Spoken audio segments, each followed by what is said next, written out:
विषय में ज्ञान ना हो, उस विषय में सब ज्ञानी बन जाते हैं। और आत्मा के साथ में भी कमूमन ऐसे ही हो रहा है। कैसा? कि जो परात्मवादी हैं,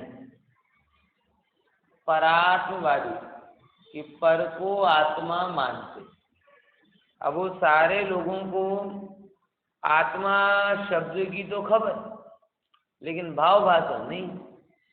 और भाव भाषण नहीं है, इसके कारण किसी भी चीज को आत्मा कह, बराबर यही सब जगह हो रहा है। देव क्या है? देव किसी को खबर नहीं, तो किसी को भी देव बोल देते हैं।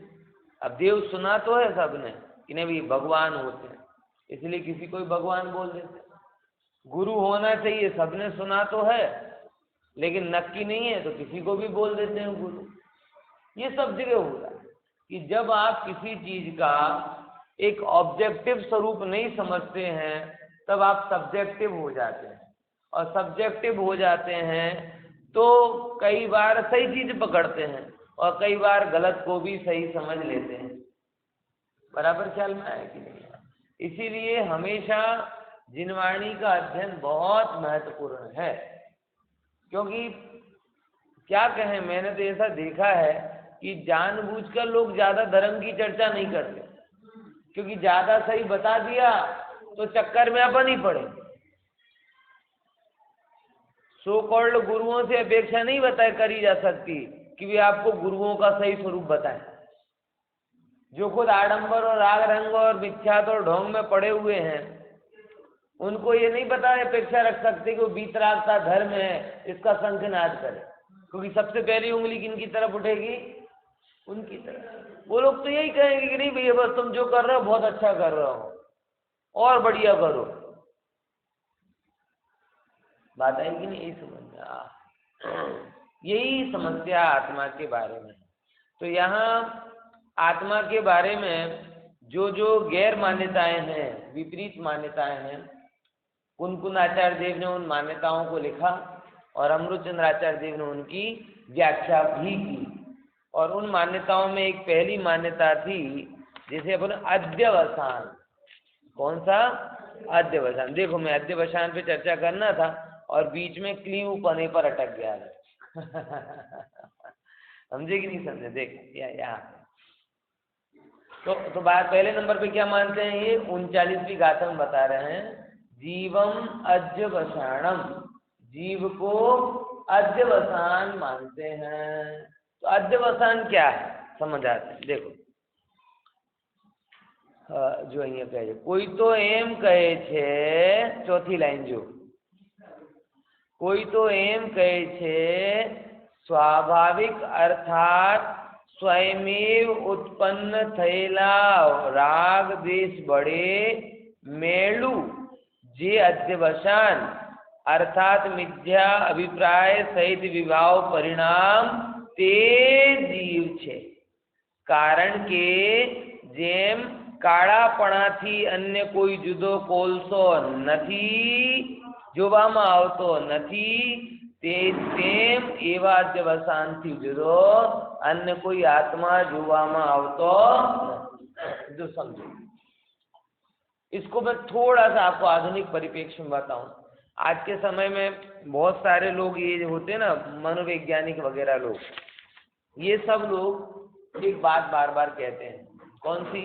कि भाई भोग की इच्छा, भोजन की इच्छा, ये इच्छा नेचुरल इच्छा। क्या बोलते हैं? नेचुरल।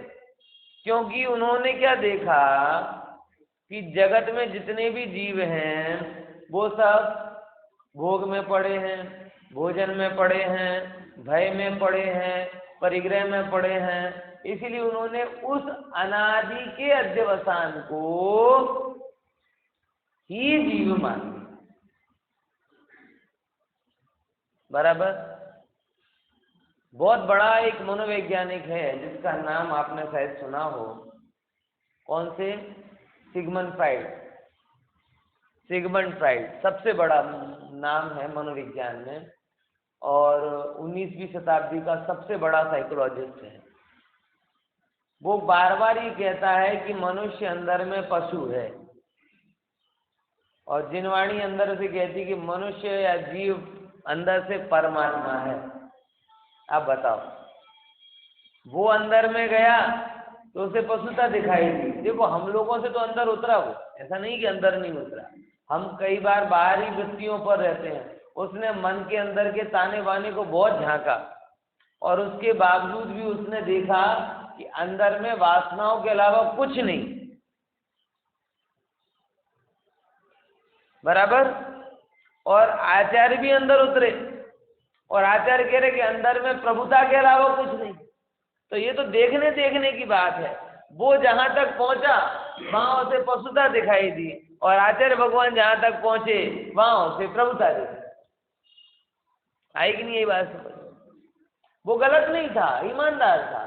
वो केवल क्या हुआ, फिजिकल लेवल से हटकर अपने अंदर में अंदर तक पहुंचा, मानसिक विचारों की तरफ देखा तो उसने देखा कि हर एक व्यक्ति के अंदर पशुता है। अगर वो तो सामाजिक नियम है, धन पैसे की मर्यादा है, अगर ये सारे सामाजिक नियम और धन पैसे की मर्यादा खत्म हो जाए तो हर एक व्यक्ति पशु के जैसे उन्मुक्त आचरण करेगा। उसने एक कंक्लूजन दी। है कि नहीं बात समझ? और ये बात कई अंशों तक सही भी है, गलत नहीं है कि आज जो भी थोड़ा बहुत हम सभ्य और सिविलाइज दिखाई देते हैं उसमें कोई हमारा मानसिक या आत्मिक बल नहीं है। उसमें क्या है, या तो धन या शरीर की मर्यादा है या सामाजिक बंधन। आई कि नहीं ये बात समझ में? बहुत गहरी बात कह रहा हूँ, ध्यान से समझना। आज जो भी अपनी, चलो एक बार मुमुक्षु वगैरह को छोड़ के एक सामान्य विचार करो, जो भी आज थोड़ी बहुत जगत में सभ्यता या नीति दिखाई दे रही है, उस नीति का कारण क्या है? इसकी जागृत विवेक की, धन की लिमिटेशन, शरीर की लिमिटेशन और सोशली प्रोहिबिशन। धन मर्यादित है इसके पास, इसके लिए अमर्यादित उच्छृंखल व्यवहार नहीं कर पाता। शरीर की मर्यादा है, इसीलिए मन मर्जी के भोग नहीं भोग पाता। और सबसे बड़ी बात, समाज का थोड़ा वो है, भय। बाकी कोई जागृत विवेक से इन पापों से दूर हो रहा हो। और इसीलिए मैंने बार बार देखा है कि जो जाहिर में बहुत अच्छा जीवन जीते हैं, व्यक्तिगत रूप में वो एकदम नितांत बेकार जीवन उनका हो। कारण क्या है? अंदर में बोध नहीं है ना, दिखावा है। दिखावा कब तक रहेगा? कोई देखे तब तक। जब कोई नहीं देख रहा तो उनकी ओरिजिनलिटी सामने जाती है, तो पशुता दिखती है। बात समझ में आई कि नहीं? अब मुझे ये नहीं पता, वो अलग अलग तल है। वो आत्मा को, आत्मा नहीं मतलब वो खोजने निकला और खोजते खोजते जिस तल पर पहुंचा उस तल पे उसे पशुता दिखाई दी। आचार्य की और नीचे जाओ, ये तो बहुत ऊपरी ऊपरी, और गहरा जाके देखोगे तो प्रभुता के सिवा चलता है। पानी बोर करते ना, बोर, तो शुरू में 20-30 फीट पर लगभग पानी तो आ जाता है, लेकिन कैसा पानी आता है? खारा पानी आता है, गंदा पानी आता है, रेतीला पानी। जो मूड है वो कहते हैं पानी निकल तो गया, कह दो ना इस जगह का पानी खारा ही है। लेकिन विवेकी कहते हैं नहीं, इस जगह का पानी अभी खारा दिख रहा है, लेकिन खारा नहीं है, थोड़ा और खोदो, और खोदो थोड़ा, तो मीठे पानी का स्रोत मिलेगा। ये प्रॉपर एनालाइज हुआ कि तुम जरा और गहरे उतरो, तुम्हें प्रभुता मिलेगी।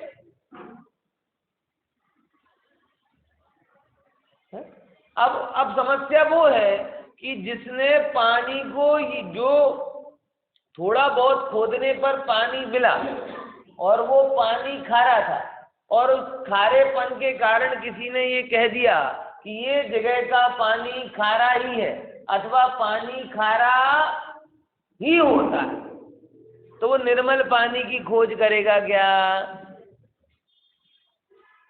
ये यहाँ प्रॉब्लम। जिसने अध्यवसान वाले भावों को ही आत्मा मान लिया, वो निर्मल शुद्ध विनायक भगवान आत्मा की खोज करेगा क्या?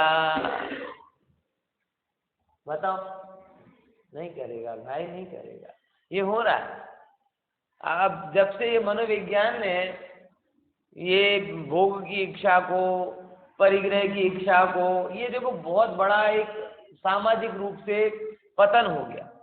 भोग की इच्छा को, शरीर और परिवार के प्रति मोह की बात को, अनादि के जो अध्यवसान हैं उनको जब से नेचुरली ये कहना चालू किया, तब से व्यक्ति उनसे विमुख होने का प्रयास ही नहीं कर। हो रहा है कि नहीं हो रहा है? अब आप समझो जरा, मैं थोड़ा और अच्छे से कहूँ इसको, कि जैसे पाश्चात्य लोग हैं ना, पाश्चात्य लोग, उन्हें ये ब्रह्मचर्य वगैरह कुछ ज्यादा समझ में नहीं आता, तो उनकी नजर में यही होता है कि सब पाखंडी होते हैं, ऐसे ही उनको नजर आता। ये इनकी ये नेचुरल इच्छाओं को रोक ही नहीं सकते, ऐसा बोलते हैं। मतलब भले ही जाहिर में सफेद कपड़े पहन के घूम रहे हैं या दिगंबर हैं या कोई है, लेकिन इनके सबके खानगी के कुछ ना कुछ राज होते ही। वो इस बात को मानने के लिए तैयार ही नहीं होते कि कोई पूर्ण ब्रह्मचर्य से भी जीवन जी सकता, उनके दिमाग में नहीं आता। और उन्हीं के कॉलेज और उन्हीं के स्कूलों में पढ़े हुए जो लोग होते हैं वो इस बात को समझ भी नहीं पाते। अब रही सही कसर कौन पूरी कर देते हैं, इनमें से कोई वेशधारी आता है और ऐसा गलत काम कर जाता है, देखो देखो हम तो पहले से ही कहते थे। हो ही नहीं सकता, ये तो मनुष्य की नेचुरल इच्छा है, ये दबा ही नहीं सकती। आ रही कि नहीं आ रही बात समझ? खत्म ही नहीं हो सकती। अरे प्रभु, तू जिस धरातल पर देख रहा है वस्तु मात्र वैसी, शास्त्रों में आता है जिनसेन आचार्य के बारे में कि 9 साल की उम्र में दीक्षा ले ली, कभी जीवन में विकार का अनुभव ही नहीं। 13 साल की उम्र में कुंकुंद आचार्य देव ने दीक्षा ले ली, विकार को अनुभव ही नहीं। जिनसेन आचार्य को ऐसा कहते हैं कि हाँ, जन्म से ही दिगंबर है। पहले 8-9 साल तक वैसे ही कपड़े पहनते नहीं थे, और जब कपड़े पहनने की उम्र आई तो दीक्षा ले ली। ऐसा, ये बात को जरा गहराई से समझो। ये क्या है? वेस्टर्न टेम्पलेट है जो हमने चिपका दिया है आत्मा के स्वरूप के बारे में। भाई, भोग की इच्छा और उसका अनादि का अध्यवसान वो आत्मा है, ऐसा नहीं। आत्मा का नेचर ऐसा नहीं। लोग कहते हैं कि कोई आपको मारे तो नेचुरली है ना आपको गुस्सा आ ही जाएगा। आत्मा का नेचर गुस्सा करने का नहीं। हाँ, कोई मारे और तू उसमें जुड़ जाए तो क्रोध होगा, वरना हमारे अब ये पाश्चात्य लोग नहीं समझ सकते। वो ये नहीं मानते कि कोई आपको मारे तो भी आप शांत रह सकते हो, कोई आपको गाली दे, कुछ करे तो भी आप शांत रह सकते हो। और हमने भी कहा नहीं, ये तो नेचुरल है ना, ये तो हो ही जाएगा। नहीं तो अरे नहीं होगा भाई, आत्मा का नेचर ऐसा नहीं। तुम्हें नेचर समझना है तो सिद्ध को देखो, तुम्हें नेचर समझना है तो अनंत भगवान को देखो। और मैं तो बार बार कहता हूँ, ये जैन धर्म में जो देव दर्शन के प्रति इतनी रिजिडनेस है कि रोज देव दर्शन करना ही करना, तो आप इस गलत फहमी में मत रहना कि हम देव के दर्शन करने के लिए जा रहे हैं। हम तो इसके लिए रिजिडनेस डाली है हमारे पूर्वजों ने कि तुम जाके एक बार अपने स्वरूप को देखो। तुम नेचर की बात करते हो, तुम्हारा नेचर क्या है ये तुम्हें घर में पता नहीं चलेगा, ये डीएनए में पता नहीं चलेगा, तुम्हारा नेचर किसी साइकोलॉजिस्ट को भी पता नहीं चलेगा। तुम्हारा नेचर प्रभु के दिन का है। नेचर किसे कहते? लोगों ने आदर्श ही बदल दिए। अब लोगों को बिना वजह गुस्सा करना तो बुरा लगता है, लेकिन कोई गाली दे और गुस्सा करे वो कोई गलत थोड़ी, वो तो नेचुरल है ना।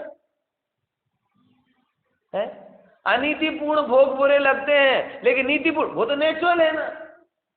खाने पीने की इच्छा तो होगी ना, वो तो नेचर है ना। अरे भाई समझ, ये इच्छाएं तेरा स्वरूप, अनादि का, ये शब्द देखो ना क्या कहते हैं यहाँ पे, देखो फिर से समझना कि कोई एम स्वाभाविक अर्थात स्वयं उत्पन्न थયેલા રાગ દેશ બળે મેળું જે અધ્યવસાન છે, એટલે જે અભિપ્રાયની વાસના છે, જે રાગાદિથી ઉત્પન્ન થાય છે, અમુક અમુક સિચ્યુએશનમાં જેમ આપણે માઇન્ડમાં સેટ કરીને રાખ્યું છે ને કે આ સિચ્યુએશનમાં રાગ કરવું જ, આ સિચ્યુએશનમાં દ્વેષ કરવું જ. કોઈ તમારો પૈસો લઈ લે, કેવી રીતે તમે એના પ્રત્યે પ્રીતિ રાખી શકો છો? ના થાય. અરે થાય. કોઈ તમારું બગાડ કરે અને તમે બોલો રહો, કેમ કે આ તમને જે અધ્યવસાન છે ને તમારું, આ કન્ડિશનમાં આ જ કરીશું, આ કન્ડિશનમાં આ જ કરીશું, આ આત્માનો ભાવ નથી. ये भौतिकवादी लोगों के भाव हैं जिन्होंने ये बना दिया है, ये अध्यवसान जिन्होंने बैठा दिया और उन्होंने बोल दिया यही आत्मा का नेचर है. इसीलिए वो कभी लोग उसको सुधारने की कोशिश नहीं करते. पाश्चात्य लोगों की या उसकी जो भौतिकवाद की सोच है वो आपकी इन इच्छाओं को कभी दूर करने की कोशिश नहीं करेगी. वो आपको मात्र सोशली सिविलाइज बना सकती है, सिद्ध नहीं बना सकती. क्या बोला? ये अगर आप उनके फॉर्मूले पैरामीटर पे चलोगे तो आप सोशली सिविलाइज्ड कहे जाओगे, क्योंकि उनने इतने ही नियम बनाए जिससे आप अपना जीवन जियो, वो अन्य जीव अपना जीवन जिए और कोई एक दूसरे में डिस्टर्बेंस ना. है कि नहीं? यही बात समझ. इससे ज्यादा गहरी ताकत नहीं है उनकी बनाने की. इसीलिए कई बार जब बात नीति की आती है और अध्यात्म की आती है तो लोगों को लगता है नीति श्रेष्ठ. भाई नीति ऊपरी और अध्यात्म भीतरी. नीति टेम्पररी है और अध्यात्म परमानेंट. नीतिवान को अनीतिवान होने में समय नहीं लगता, लेकिन अध्यात्मी कभी अनाध्यात्मी नहीं होता, क्योंकि पर से निरपेक्ष. आई कि नहीं ये बात समझ? इसीलिए जो चीजें जगत कहता है, क्या कहता है? काम की इच्छा, भोग की इच्छा, परिग्रह की इच्छा, राग देश की इच्छा, इष्ट अनिष्ट की इच्छा, बराबर, कर्ता पाने की इच्छा, कोई तारीफ करे तो प्रशंसा पाने की, जो हमारे अंदर में राग देश वाले भाव होते हैं. और व्यक्ति ऐसा कहने लगता है कि ये सब क्या है? नेचर है, नेचर है, नेचर है. ये नेचर नहीं है, ये विकार है, विकार है, विकार.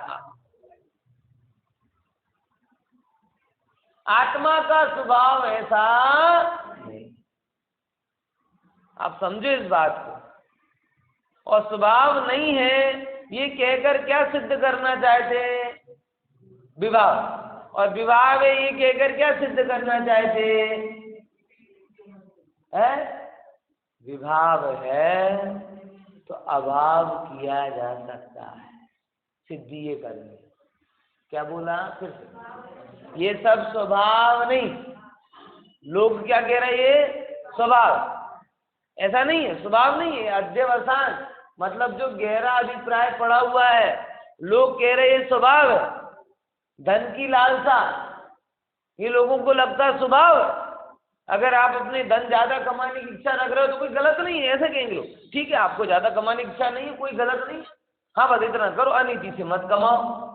अरे भैया, तुम अनीति से मत कमाओगे का एक जगह तो आपने बैरियर खड़े किए, लेकिन दूसरी चीज तो पकड़ ली ना,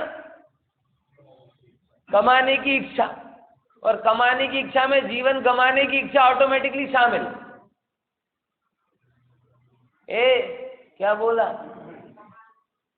बोलो. कमाने की इच्छा में जीवन गंवाने का एग्रीमेंट साइन कर दिया कि नहीं किया? अब उसने एक तरफ रजिस्टर्ड किया. कौन सी बात?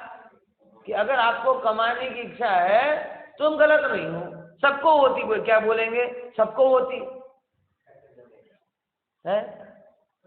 अक्षय कुमार, एक बार मैं उसका इंटरव्यू पढ़ रहा था किसी आपकी अदालत में था शायद, हाँ आपकी अदालत में था, एक प्रश्न आया उसके पास कि लोग कहते हैं आप पैसे के पीछे पागल हैं, आप पैसे के पीछे कुछ भी कर जाते हैं, शादियों में भी नाच देते हैं, एडवर्टाइज भी कर देते हैं। बोले हाँ, लेकिन मुझे आप एक भी ऐसा आदमी बता दो जो ये नहीं कर रहा। बड़ा ईमानदार उत्तर दिया उसने, मुझे ये बात अच्छी लगी है। क्या प्रश्न था वो? रजत शर्मा बहुत अच्छी तरीके से फंसाता है कई बार। जब आप आपकी अदालत आप देखोगे ना तो उसमें उसके जो काउंटर प्रश्न होते हैं ना वो बहुत अच्छे होते हैं, मतलब उसकी वो स्मार्ट इंटेलिजेंस ही है उसके पास, बराबर। वो बड़े शालीन तरीके से फंसाएगा आपको, चिल्ला चिल्ला के नहीं फंसाएगा उसकी अच्छी लगती है। तो वो कर रहा था प्रश्न, तो उसने एक प्रश्न किया अक्षय कुमार से कि लोग कहते हैं कि आप पैसे के पीछे पागल हैं, आप कुछ भी कर जाते हैं, शादी में भी ना। बोले हाँ सही बात है, लेकिन एक भी मुझे बता दो जो ऐसा नहीं करता। मुझे यहाँ अटकाना नहीं आपको, ये अक्षय कुमार का सत्य है, अक्षय आत्मा का सत्य है। वो जिस धरातल पर बैठे हैं वहां उन्हें ये नहीं समझ में आएगा कि धनार्जन के सिवाय ज्ञानार्जन, बोधार्जन, आत्मा का परिष्कार ये भी एक कार्य है।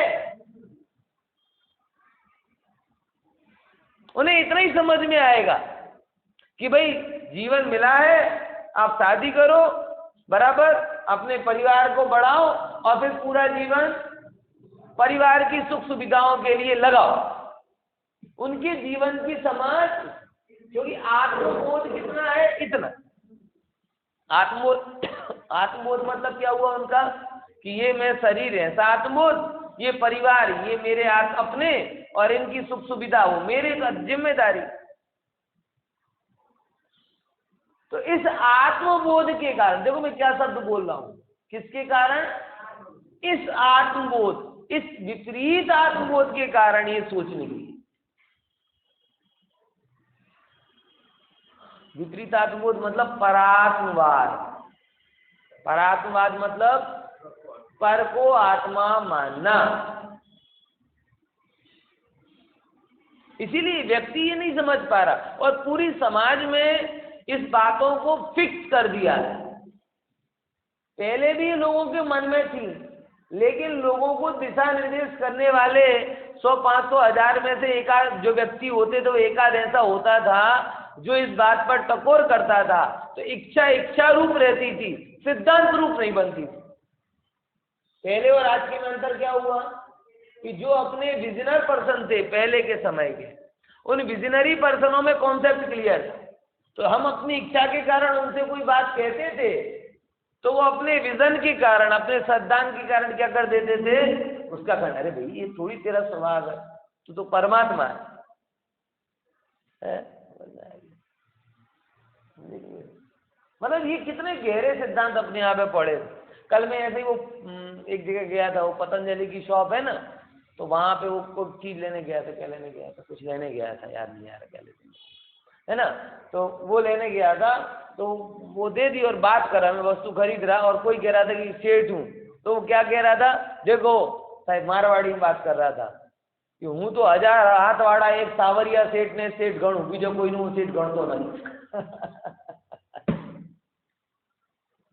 है, क्या कह रहा हूँ तो उसकी कल्पना जो देव तत्व की, वो बोल रहा था कि हूँ तो वो 1000 हाथ वाड़ा सावरिया सेठ ने सेठ गणू, बीजो कोई ने सेठ गणतो नहीं। ऐसे मारवाड़ी में बोल रहा था, राजस्थानी में। मतलब ये था पहले के समय में कि व्यक्ति को इच्छा तो अनादि से जीव को इच्छा का प्रॉब्लम नहीं है, बराबर। लेकिन आज की प्रॉब्लम में क्या सबसे बड़ी समस्या है, इच्छाओं को सिद्धांत बताया जाए। पहले इच्छाओं को इच्छाएं बताया जाता था और कहते ये तेरी इच्छा है मगर वस्तु का स्वरूप ऐसा। और ऐसे विजनरी पर्सन हर जगह पर 1000, 5000 की बीच में जो शास्त्र और ज्ञान और तत्व ज्ञान से भरे हुए रहते थे, लोग उनका आदर करते थे, उनका मान करते थे, उनके अनुसार जीवन जीते थे। तो वो 1000 में से गिने चुने लोगों को लोग फॉलो करते थे। आज के जैसा नहीं था कि अपना टिकटॉक बना और उसको फॉलो करने लग जाए, फेसबुक पे डालो लोग उसको फॉलो करने लग जाए, इंस्टाग्राम पे आपके फॉलोअर बन जाए। ये सब भोग के फॉलोअर। पहले व्यक्ति भोग में थे लेकिन भोग के फॉलोअर नहीं। बात समझ में आ गई कि नहीं है? इच्छा थी और वो तो अनादि से, किसी की नई बात नहीं। इच्छाओं का होना ये कोई बहुत बड़ी समस्या नहीं है, अनादि से हो ही रहा है। अगर संसार में है तो कौन इच्छा रहित हुआ? लेकिन पहले और आज के में क्या अंतर आया कि पहले उसे मतलब व्यक्ति जिन्हें फॉलो करता था उनसे पूछता था, समझता था, और वो उसे सिखाते थे कि भाई तू अभी ऐसा है लेकिन ये तेरा स्वरूप नहीं। और आज हम जिन्हें फॉलो करते हैं, जैसे सो कॉल्ड अक्षय कुमार, ये अपने नेता बन गए, एक्टर बन गए, हीरो बन गए। वो कहते हाँ ये भी पैसे के पीछे भाग रहा है, ये भी मौज मस्ती कर रहा है। नेता देख रहे हैं तो नेता मौज मस्ती में पड़े हुए, झूठ बोल रहे, गलत काम कर रहे हैं। अभिनेता वो भी ऐसा काम कर रहे हैं। बड़े बड़े बिजनेस टाइकून वो भी अनीति से काम कर रहे हैं। टीचर, डॉक्टर जैसे पवित्र प्रोफेशन वो भी किसके पीछे पड़ गए? पैसे के पीछे पड़ गए। तो व्यक्ति जिनको भी फॉलो करता है वो सबके अंदर उसे क्या दिखाई देता है? अध्यवसान दिखाई देता है। कौन सा? धन संग्रह का अध्यवसान, परिग्रह संज्ञा।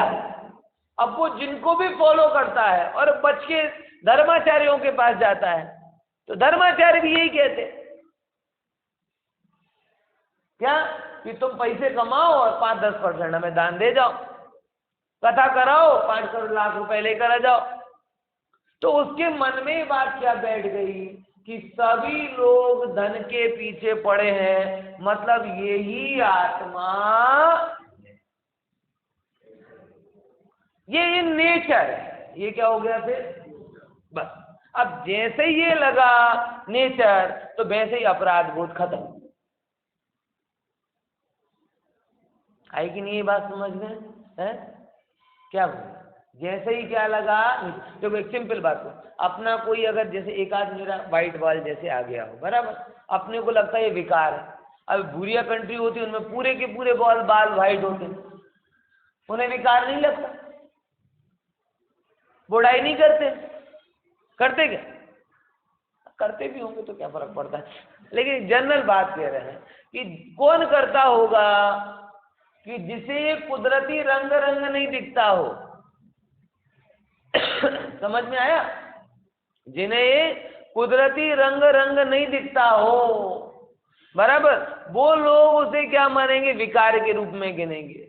अपन लोग जैसे कि अपना सफेद हो गया तो अपना अरे उम्र का असर, अब उनके तो जन्म से ही सफेद आते, तो एक आध सफेद बाल से चिंतित होते होंगे, वो तो काला बाल आए तो चिंता करते होंगे। समझ में आया कि नहीं है? तो जब आप किसी चीज को स्वभाव के रूप में रजिस्टर्ड कर देते हो तो सुधार की संभावना खत्म हो जाती है। आई कि नहीं ये बात समझ में? जैसे उन लोगों ने सफेद बालों को क्या कर दिया? स्वभाव के जैसा गिन दिया, तो वो उसके बारे में फिर विचार नहीं करेंगे। हमने सफेद बालों को किसके रूप में गिना? विवाह के रूप में गिना, तो हम उसका सुधार करें। बात समझ में आई कि नहीं आई? सेम बात है, अनादि के अध्यवसान को, अनादि के अध्यवसान को आत्मा समझ लिया। क्या बोला? अनादि का अध्यवसान समझ रहे ना क्या है? जैसे कुछ जो कुदरती इच्छा, जैसे अपन 4 संज्ञा ले लो, आहार संज्ञा, भोग संज्ञा, परिग्रह संज्ञा और भय संज्ञा। हमने क्या मान लिया? ये स्वभाव अनादि से पड़ी है, सामान्यतः सब लोगों में दिखाई देती है। अब जब हमने स्वभाव मान लिया और स्वभाव मान लिया तो हम ये कहते हैं हाँ अब ये स्वभाव है, तो अब क्या करें भैया, ऐसा ही होगा। तो जैसे ही आपने उसको स्वभाव के रूप में रजिस्टर्ड किया, कोई आपको बोले कि खाने पीने, अरे वो तो स्वभाव है ना, उसमें क्या विचारना? भोग के बारे में तो स्वभाव है ना, उसको क्या सुधारना? तो फिर आप उसको सुधारने का प्रयास और दुष्परिणाम क्या होगा? वो स्वभाव तो था नहीं, वो स्वभाव तो था नहीं, और आपने उसे क्या मान लिया? स्वभाव। तो स्वभाव था नहीं, उसे स्वभाव मान लिया, तो उस बीमारी के साथ में जिंदगी भर जीना पड़ा। बात समझ में आ रही कि नहीं आ रही यार? इसीलिए इच्छा होना वो एक अलग बीमारी है, और उस इच्छा को स्वभाव मानना वो अलग बीमारी। अगर बड़ी और छोटी बीमारी के पॉइंट ऑफ व्यू से देखें तो इच्छा होना ये छोटी बीमारी है, और इच्छाओं को स्वभाव मानना ये जीवलेण बीमारी है। समझ में आ रहा कि नहीं आ रहा? ये ज्ञानी गुरुओं का प्रताप, ज्ञानी गुरुओं का प्रसाद जो उनके सेवकों तक पहुंचता है वो ये है। हम लोग उस चीज को आस्वादन नहीं कर पाते, लेकिन उसके बावजूद भी ज्ञानी गुरुओं ने जो नियम बना दिए, उन नियमों के अनुसार हम अगर जीते हैं तो खुद ब खुद हमारा जीवन परिष्कृत और शुद्ध तो होता जाए। वो विभाग, क्योंकि इनको अपना मानने में जकड़न बड़ी बढ़ जाती है, फिर छूटने का स्कोप नहीं रहता, और जब हम इनको मानना छोड़ते हैं तो जकड़न ढीली पड़ जाती है।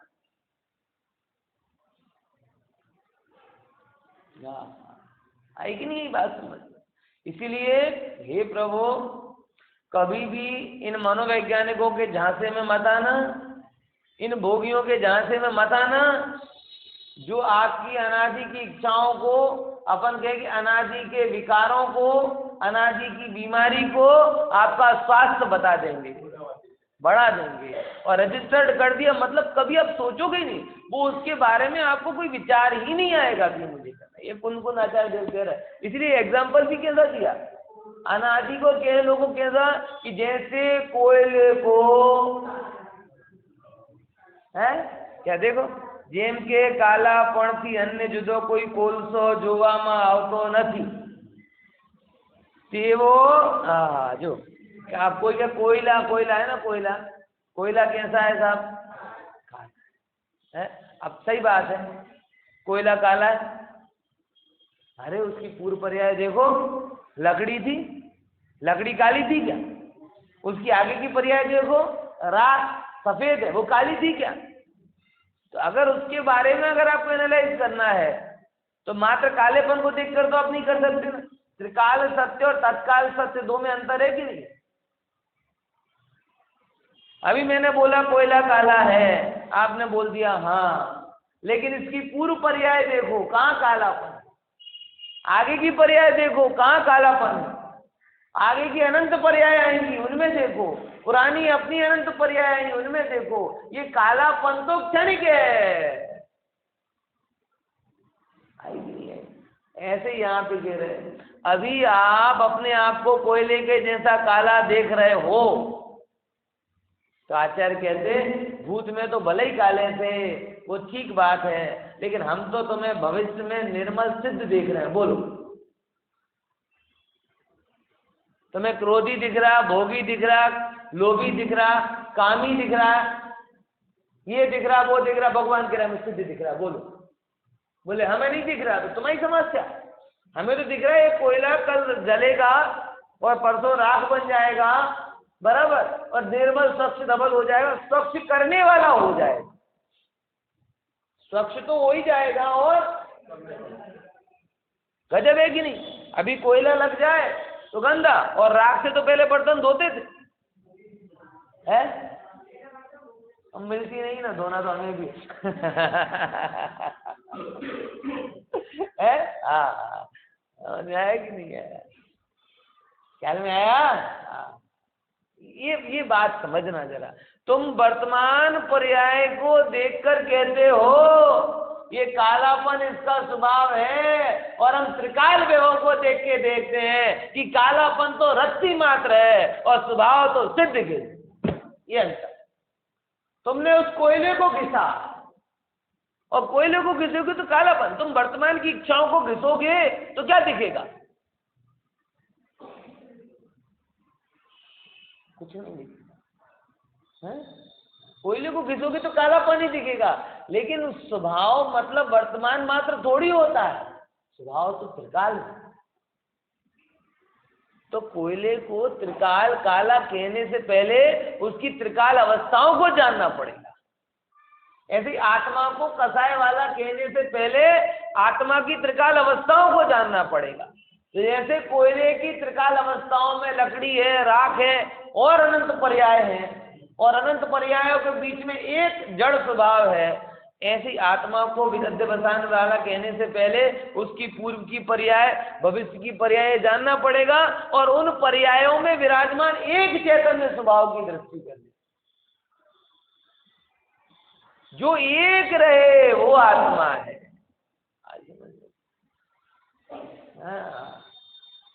इसलिए भैया जो परम तारक परमात्मा है, भवतारिणी जिनवाणी है और ज्ञानी गुरु हैं, उन्होंने अनंत करुणा करके ये जो परम सत्य आपके सामने पिरस दिया है उसमें अपनापन करो। समझ में आ रही कि नहीं आ रही बात है? नहीं तो अपने अंदर के विकार को अपना स्वभाव मान लोगे और कभी जीवन भर उससे रहित होने का उपाय देखोगे ही नहीं। है? कोयले को कोयला मानकर उसमें साबुन लगाए और घिसता जाए, बोले मैं कोयले को सफेद कर दूंगा, और हम सफेद कैसे होते? साबुन लगा के। तो हम कोयले को साबुन लगाएंगे और साबुन लगा के घिस देंगे और सफेद हो जाएगा। ए भाई नहीं होगी। कोयले को सफेद करने की विधि है। कोयले को कोयले रूप में छोड़ो, आग के सपुर्द करो, आग में तपेगा, राख बन जाएगा, अपने आप सफेद हो जाएगा। आएगी नहीं ये बात? आत्मा को धवल करने की रीति क्या है? आत्मा को विकार के रूप में घिसते जाओ। हम कर रहे कि नहीं कर रहे? जीवन भर वही क्रोध को घिस रहे, जीवन भर वही भोग संज्ञा को घिस रहे, जीवन भर परिग्रह संज्ञा को घिस रहे, सब जगह किसको घिसा? अब उससे क्या हो रहा है? काला का काला उनके काली है काली। अरे भाई तुझे विधि पता नहीं है और दोस्त कोयले को दे रहा। कोयला सफेद है, कोयला काला नहीं है। विधि देख, विधि तो कह रहे आत्मा विकारी नहीं है, आत्मा निर्विकारी है।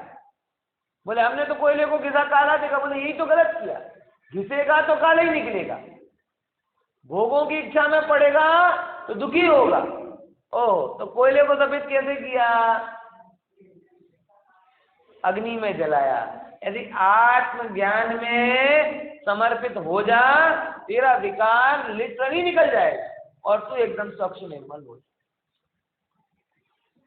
अनादि से इच्छाओं की पूर्ति का जो गलत मार्ग पकड़ा है, उसकी बजाय इच्छाओं के अभाव का मार्ग पकड़ प्रभु, तेरी इच्छा खुद ब खुद चली जाएगी।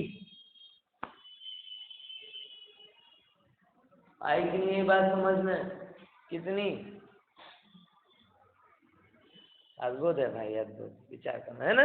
तो देखो ये आ गया ना, जो जेम कालापणाથી अन्य जुदो कोई कोलसा જોવામાં આવતો નથી, તેમ એવા અધ્યવસાનથી જુદો अन्य कोई आत्मा જોવામાં આવતો નથી। बराबर ख्याल में आवे છે कि नहीं? अब अपन ने तो देखा, ये एक्चुअल में ये जीवाजी गाथाओं में आत्मा का वर्णन नहीं किया। यहाँ पर कौन कैसा आत्मा मानता है उसका वर्णन और खंडन नहीं किया। यहाँ पे केवल बता ऐसे मूढ़ जन कहते हैं, और ज्ञानी क्या कहते हैं वो पूरा समझता है। मतलब केश टू केश खंडन नहीं किया आचार्य ने। कुन आचार्य देव ने मान्यताओं को बताया, अमृतचंद्र आचार्य देव ने उन मान्यताओं का एक्सप्लेनेशन किया, खंडन नहीं किया। खंडन क्या है फिर? बोले पूरा समझा, ऐसी आत्मा नहीं, ऐसी आत्मा नहीं, ऐसी आत्मा नहीं, तो कैसी है? हम बता रहे ना वैसी। देखो दूसरे नंबर का पॉइंट यहाँ पे पहले गाथा देख लेते हैं, गाथा कल्प देख लेंगे, इसका अगला पॉइंट पढ़ते टीका का। है ना।